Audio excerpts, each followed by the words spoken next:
deuxième partie de cette matinale d'info avec les Indés Radio, 130 radios qui sont nos partenaires sur tout le territoire français, avec les télés locales de France qui nous rediffusent, avec TV5 Monde et bien sûr la presse quotidienne régionale, co-intervieweur de cette matinale d'info. Bonjour Nicolas Dupont-Aignan. Bonjour. Bonjour. Vous êtes président de Debout la France. Merci d'être avec nous ce matin. Pour vous interroger à mes côtés, Marcelo Westfred du Figaro pour Public Sénat. Bonjour Marcelo. Et bonjour Zoé Cadio du Midi Libre et de l'Indépendant de Perpignan. J'y tiens. Merci d'être avec nous ce matin. Nicolas Dupont-Aignan, on commence avec l'actualité. Un sondage au Doxa Le Figaro sur la SNCF. 7 Français sur 10 pour la fin du statut. 6 sur 10 trouvent injustifié l'appel à la mobilisation. Vous en pensez quoi, vous ? Je pense qu'on est en train de tromper les Français et qu'en désignant les cheminots, où il y a besoin de réformes, c'est évident, on fait oublier l'essentiel. L'essentiel, c'est la fin du monopole de la SNCF qui se traduira par la fermeture de centaines de kilomètres de lignes, par l'explosion des tarifs pour les usagers, comme en Angleterre, par une privatisation complètement stupide. Ma position est nuancée. Alors, est-ce qu'en politique française, on peut être nuancé ? Oui à une réforme d'efficacité à la SNCF, non à cette destruction par l'Union européenne d'un service public fondamental pour les Français. Et je supplie les Français de ne pas céder à la manipulation. On va empêcher les trains européens de venir en France. Et pourquoi ? Monsieur Dupont-Aignan, et pourquoi ? Attendez, excusez-moi. Les tarifs ont baissé en Allemagne avec le C'est complètement faux si vous regardez ce qui se passe réellement. L'Allemagne, c'est pas la France. C'est pas la même densité. Regardez ce qui s'est passé en Angleterre. Les Anglais consacrent 14% de leurs revenus au transport, contre 2% pour les Français. C'est l'explosion des tarifs et la suppression des petites lignes. C'est ça le vrai défi. Alors, le gouvernement ne supprimera pas les petites lignes. Le gouvernement fait une manipulation gigantesque. Et je veux revenir sur 2 points précis. 2 points. On nous dit, c'est mal géré, il y a une dette considérable. Mais la dette, le gouvernement va la refiler aux contribuables. Et la dette, elle est liée aux investissements de TGV. Elle n'est pas liée aux cheminots. Donc c'est pas parce que la SNCF a été mal dirigée par M. Pépi, qui devrait démissionner depuis longtemps, pendant 10 ans, que c'est la faute de tous les cheminots. D'ailleurs, la SNCF qui n'arrive pas à recruter les cheminots malgré le statut.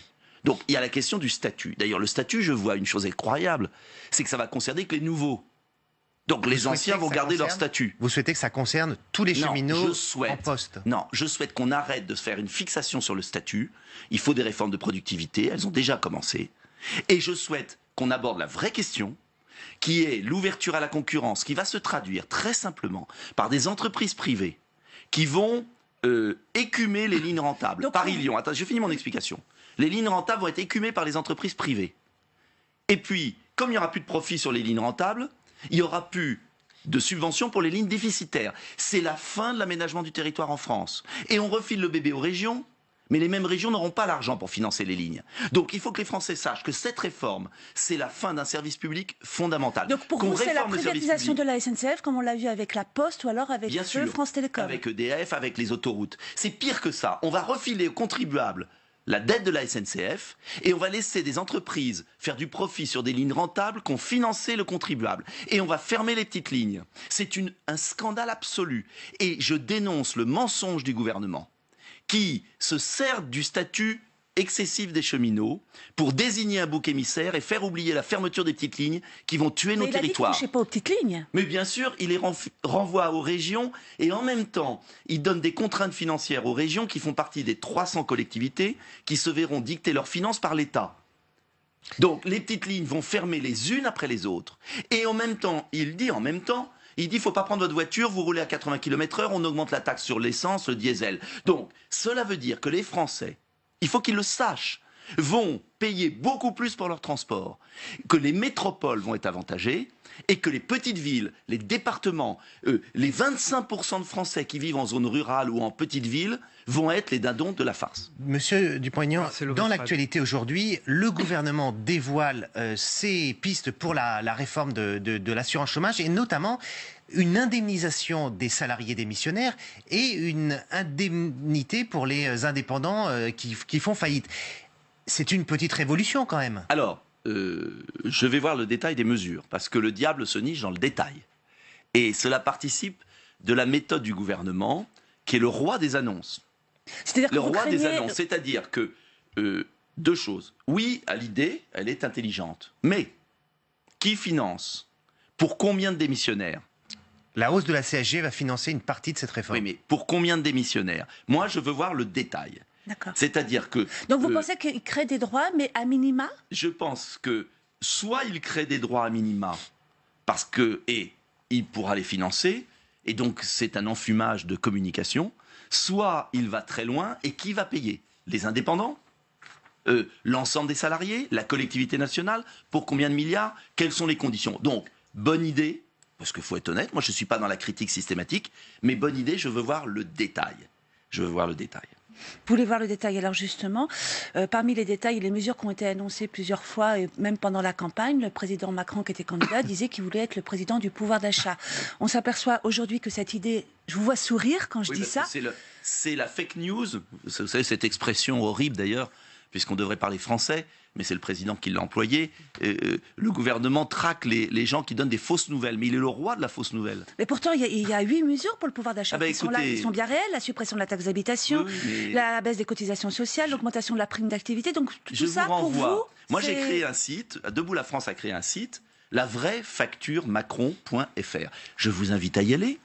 Ce site que j'ai créé est beaucoup plus complet que celui du ministère des Finances. Parce que moi, j'ai mis toutes les mesures positives, je ne les nie pas, mais qui sont compensées par des mesures négatives incroyables. La hausse de la CSG de 25%, les retraités ont compris, ça y est. Les retraités ont compris que M. Macron les avait volés. Il assume. Il assume, hein. Hier à Chalon. Il assume. S'il assume, il est clair qu'il préfère aider les 3000 familles les plus riches de France qui l'ont aidé pour sa campagne en supprimant l'impôt sur les finances. C'est pas un peu caricatural, non, là? c'est la réalité. Il finance. M. Macron, c'est très simple. Il a financé d'abord les 3000 familles qui lui ont payé sa campagne. Ensuite, il finance les gens qui habitent les métropoles et qui ont voté pour lui. Et puis, il abandonne tout le reste du pays. Alors, les retraités, moi, je vais vous dire ce que je pense. Les retraités, ils ont bossé. Ils ont travaillé dur dans leur vie. Ils n'ont pas volé leur retraite. Et les traités, ils ont la triple peine. Monsieur Macron, pendant la campagne, n'avait pas parlé de cette triple peine. Il avait parlé d'un petit effort de solidarité. Pour les retraités, oui, oui. Il avait annoncé la couleur. Il avait annoncé la couleur. Il avait annoncé un petit effort de solidarité, je cite. C'est pas du tout ça. C'est triple peine. D'abord, pas d'augmentation des retraites malgré le coût de la vie qui augmente. C'est la CSG à un niveau beaucoup plus bas. 1 200 € parce qu'il avait confondu le brut et le net. Ce qui n'est pas négligeable pour les retraités. Et puis, c'est l'augmentation des taxes. Le chauffage, le gaz, le forfait hospitalier. Et quand vous comptez toutes les taxes, vous vous apercevez que les retraités, vraiment, ont une chute forte du pouvoir d'achat. Et vous vous apercevez que les salariés se voient en fait aucun avantage. Au-delà des retraités... les plus riches. D'ailleurs, je voudrais vous faire remarquer, juste un point. Je voudrais vous faire remarquer que quand on augmente les taxes de 10%, de 4% pour l'essence, quand on augmente le forfait hospitalier, ce sont les plus modestes qui les payent. Le tabac, parce que par rapport aux revenus, les taxes sont... Le tabac, 1 € de plus depuis hier. Oui. C'est une mesure de santé publique, vous la comprenez quand même. Je la comprends, je dis simplement que s'il n'y avait que la mesure sur le diesel et le tabac, par exemple, je dirais, bon, pourquoi pas. Mais il dit, je taxe le diesel, mais il oublie de dire aux Français qu'il taxe aussi l'essence. Ce qui veut dire que c'est le mensonge permanent. Et moi, je vais vous dire, ce gouvernement et ce président, il sera sanctionné par les Français beaucoup plus vite que vous ne croyez, car il est dans le mensonge Dans quel permanent. délai, alors, il sera sanctionné? Ça dépendra de nous. Quelle élection? Ça dépendra de la capacité de l'opposition à s'opposer, à sortir de sa division. Excusez-moi, c'est-à-dire que moi, je ne suis pas simplement pour dire Macron a tout faux. Macron est dans le mensonge et la communication. Et les Français, catégorie après catégorie, vont s'apercevoir des fausses promesses. Maintenant, la question, c'est pas simplement de critiquer Macron. Parce que les Français vont comprendre très vite l'escroquerie. C'est de proposer un programme alternatif sérieux. Mais c'est là l'enjeu. L'Europe, qui est un de vos thèmes favoris, oui. L'Europe a décidé de faire évoluer vraiment la directive sur les travailleurs détachés, merci Cyril, en offrant plus de protection. C'est un compromis qui a été trouvé avant-hier. Est-ce que ça va dans le bon sens, c'est-à-dire à travail égal, salaire égal. Eh bien, c'est faux, vous le savez très bien. Bon, parce que vous dites l'exception à Mais non, propos mais attendez, je des, vais vous des dire routiers. la vérité quand même. C'est incroyable, je lis la presse. D'ailleurs, on est dans un système de propagande incroyable. Heureusement qu'il y a Internet pour s'informer. Vous êtes d'accord avec Jean-Luc Mélenchon, alors J'en vois. Comme Mélenchon, Mais comme totalement. Monsieur Wauquiez, Mais comme totalement Mélenchon. d'accord. Mais cette propagande c'est est pas un insupportable. cliché, monsieur Mais non, mais moi je rencontre des Français dans la rue qui me disent pas chez vous parce que vous, c'est une émission qui a du succès parce que justement elle est un peu différente. Mais dans l'ensemble, les Français me disent on n'écoute même plus la télé. C'est Radio Macron, c'est Télé Macron. Si vous regardez l'affaire des travailleurs détachés, c'est très intéressant. Salaire égal, mais ils oublient les charges.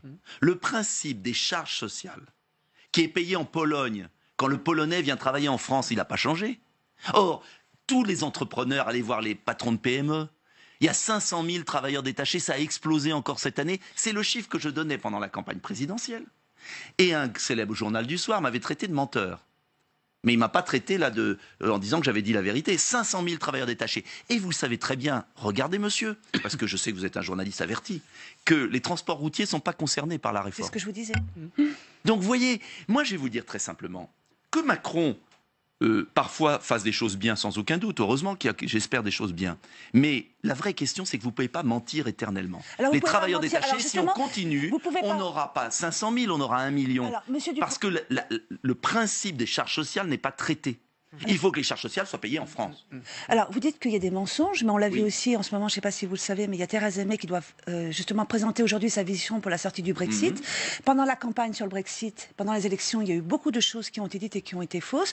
Aujourd'hui, elle se retrouve à une réalité, notamment sur la question de l'Irlande. Comment vous voyez, comment vous pensez qu'elle peut engager ce Brexit? J'ai été en Angleterre la semaine dernière, contrairement à ce qu'on raconte en France, là aussi propagande, le Brexit c'est l'apocalypse. Il y a quand même un taux de chômage qui est 2 fois inférieur en Angleterre à celui de la France.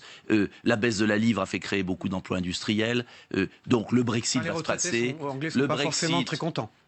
écoutez, et s'il y avait un nouveau vote, ils voteraient pareil, parce que les Anglais ont compris qu'ils devaient être libres. Et ils ne veulent pas voir l'immigration l'emporter comme en France. Alors moi, je ne suis pas pour le Frexit, je vais vous dire. Mais je suis pour renégocier les règles, parce qu'on ne parle pas aussi... On parle beaucoup d'économie, mais on ne parle pas du flux migratoire considérable. On ne parle pas de la loi asile qui augmente le regroupement familial aux frères et aux sœurs. Mais je ne sais pas si vous réalisez cette loi immigration. Le regroupement familial va, pour les mineurs isolés, passer aux frères et aux sœurs. Quand on sait, et beaucoup de départements, vous êtes un territoire de départements, l'accueil des mineurs isolés, c'est 2 milliards d'euros. Donc, moi, il y a un moment, je veux bien tout. C'est Alice au pays des merveilles aujourd'hui en France quand on regarde la télé. Monsieur Mais la Poignant. réalité, elle n'est pas là. Juste un petit Oui. mot sur... Parce qu'il y a une annonce du président américain qui a dit « Moi, je vais taxer les importations d'acier et d'aluminium. Eh ben, Et il a alors, ce raison. matin, le Canada et la Chine sont vent debout et disent Ah bah, puisque c'est ça, on va faire des représailles. Alors, le protectionnisme, vous êtes partisan d'un protectionnisme intelligent, c'est quand même compliqué dans un monde ouvert. Mais moi, je suis partisan du libre-échange loyal. Oui, au libre-échange. Mais attendez, heureusement qu'il y a du libre-échange. Mais là, Je il suis n'y a pas de libre-échange, Attendez, là. Non.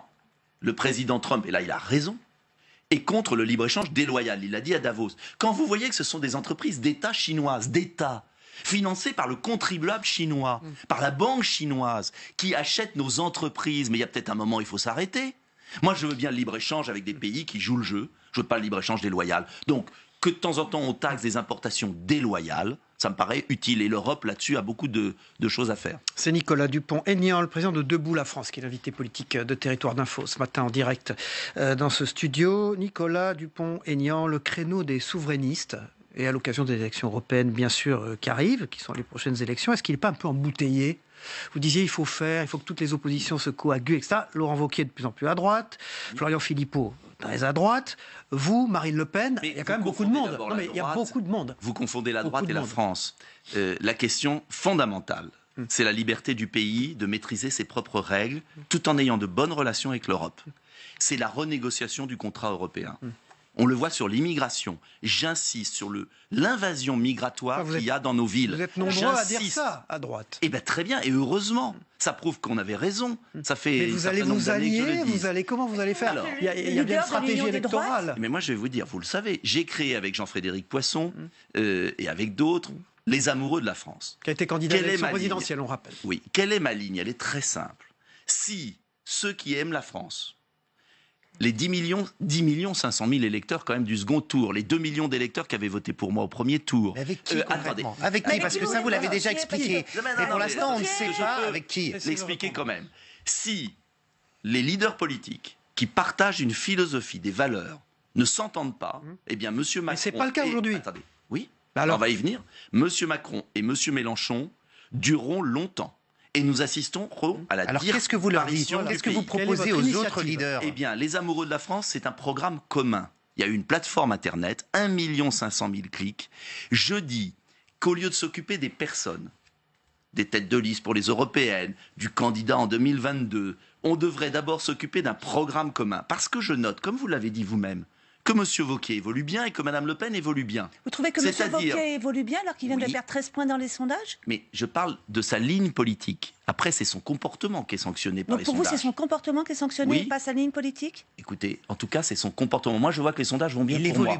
Il évolue bien, en tout cas. En tout cas, idéologiquement, il dit la même chose que moi. Donc je trouve qu'il évolue bien. Sur l'Europe, sur l'assistanat, sur la défense des territoires, la fermeture des classes, on n'en a pas parlé, dans les territoires ruraux, qui est scandaleuse d'ailleurs. Hein, il n'y a pas que les trains qui vont fermer, il y a les classes. Et ça, c'est tout de suite. Bref, je leur dis à Laurent Wauquiez, à Madame Le Pen, arrêtez de vous regarder en chien de faïence. Parlez-vous, mettez-vous autour d'une table. Et bâtissons un programme commun. Et si vous ne le faites pas, si vous ne voulez pas parler, si M. Wauquiez ne veut pas nous parler, eh bien, on va le faire avec les électeurs, avec les militants. Et c'est ce qui est en train de se produire sur le terrain. Je vais dans tous les départements de France. Et j'ai été à Nice récemment. Et je vois que sur le terrain, les militants républicains, les militants Front National, les militants Debout la France, les militants chrétiens-démocrates, ils travaillent ensemble. Donc vous voulez une union des droites? Je veux une union des patriotes et des républicains. Ça va au-delà de la droite. Parce que je veux qu'on sauve notre pays autour d'un beau programme. Et on va travailler sur ce programme et on va un jour gagner. Parce que moi, je ne laisserai pas des millions d'électeurs prisonniers des divisions stériles et des égos. Mais qui aura le leadership des uns des autres. Non, on s'en fout pour l'instant du leadership. Marion Maréchal Le Pen, elle a un avenir en politique. Mais bien sûr, je l'espère. Mais je l'espère. Et vous espérez travailler avec elle alors? Mais j'espère que tous les gens qui partagent l'amour du pays, qui veulent un programme sérieux, attention, c'est pas l'amour du pays, les petits oiseaux, les fleurs, c'est comment on contrôle l'immigration, comment on défend nos entreprises qui produisent en France, comment on défend nos territoires ruraux. Et ce programme concret, je suis certain qu'on peut le faire. Et je suis certain qu'on va redonner de l'espoir à nos électeurs quand on ras-le-bol des petits jeux politiciens des uns ou des autres. Un mot très vite, dimanche, élection en Italie, la droite et l'extrême droite, dans une alliance, tiennent Je ne l'appelle pas l'extrême droite. Bon, en tout cas, c'est un modèle d'inspiration, ce qui se passe en Italie. Ce qui s'est passé en Autriche, ce qui s'est passé en Italie, c'est que si on s'unit, comme je le réclame, sur un programme sérieux, parce qu'il ne s'agit pas de s'unir pour dire n'importe quoi. Moi, je suis quelqu'un de sérieux. Avec un leader qui a 81 ans bientôt. Mais ce ne sera pas lui, il y en a d'autres. Et je demande simplement aux leaders de droite français de cesser leurs enfantillages. Et enfin de travailler ensemble. En tout cas, moi, inlassablement, je garde cette ligne. Et vous verrez qu'aux européennes, on y arrive. Nicolas Dupont-Aignan, un mot sur mai 68. On va fêter ses 50 ans. Oui. Vous en retenez quoi aujourd'hui? Mai 68, mais il y a eu le meilleur et le pire. Et le drame, c'est que qu'il y ait une évolution de la société, c'est normal. Mais qu'elle aboutisse à la destruction de notre pays, ça, c'est pas normal. Vous allez le célébrer? Non, je ne célébrerai pas mai 68, mais je pense que l'histoire se respecte. Il ne s'agit pas de juger, on n'est pas dans une bande dessinée. Il y a eu des phénomènes de société, la libération de la femme qui a été très importante et positive.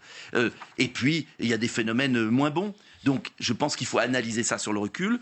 Et surtout, il faut que les Français reprennent espoir en eux-mêmes et vivent dans le monde moderne, au XXIe siècle. Moi, je ne suis pas pour venir au XIXe siècle.